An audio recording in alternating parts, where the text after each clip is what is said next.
Esta questão da pandemia que neste momento temos entre nós relacionada com a situação do Covid-19 pode obviamente colocar aqui problemas ao nível da estabilidade dos contratos. Nós estamos perante aquilo que em direito se costuma designar como uma situação de caso de força maior e isso é uma questão que eu acho que talvez fosse relevante salientar. O conceito de força maior pode relevar entre nós essencialmente através de dois institutos. Podemos estar aqui perante uma situação de impossibilidade de cumprimento das obrigações, que vai obviamente fazer com que as partes num determinado contrato deixem de poder cumprir as obrigações assumidas sem que isso, no fundo, lhes traga qualquer tipo de consequências negativas, ou, é outra hipótese que também aqui podemos equacionar, pode eventualmente aqui suscitar-se a aplicação de um regime que é o regime da alteração anormal das circunstâncias em que as partes fundaram a decisão de contratar. São estes as duas situações que, em tese, no fundo, podem aqui ser aplicadas para resolver, no fundo, os problemas de desequilíbrio que esta situação pode, obviamente, gerar ao nível dos contratos. Isto acho que é um ponto que era importante salientar. Agora, dizer o seguinte, relativamente à questão da alteração das circunstâncias, que é uma coisa que é sempre muito falada em situações do género e que nós tivemos designadamente pela última vez quando se passou a crise de 2008-2009, é preciso perceber que todos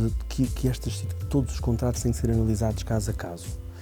e que não é possível dizer-se com caráter genérico se esta situação vai ou não vai permitir desencadear a aplicação desse regime.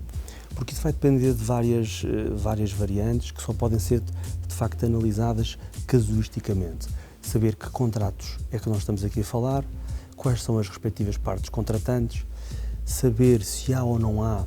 por força desta situação de pandemia, apoios que, eventualmente, ao nível do próprio Estado, sejam disponibilizados às partes que façam com que não seja, no fundo, impossível cumprir as obrigações, o que, no fundo, afastará a aplicação deste mesmo regime da alteração das circunstâncias e depois também de saber, no fundo,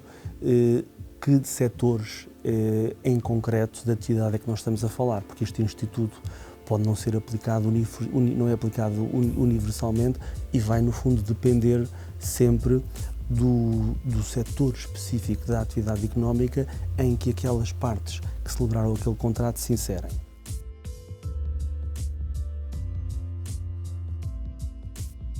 Nós temos uma jurisprudência que não é propriamente amiga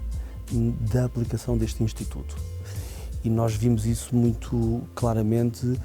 quando da crise de 2008-2009, em que todas as decisões que ocorreram nos tribunais em que se julgou a possibilidade ou não desse Instituto ser aplicado, não foram a sua maioria favoráveis. E isto, no fundo, porquê? Porque os requisitos de que depende a aplicação desse Instituto são muito apertados, têm que se verificar todos, no caso concreto, e há um ónus de prova muito exigente que os nossos tribunais têm sempre feito notar quando são chamados a apreciar estas circunstâncias, que pode eventualmente não conseguir ser ultrapassado. Isto é, quem invoca a alteração das circunstâncias tem de fazer prova de que há uma ligação direta entre essa alteração e a impossibilidade de cumprir as suas obrigações.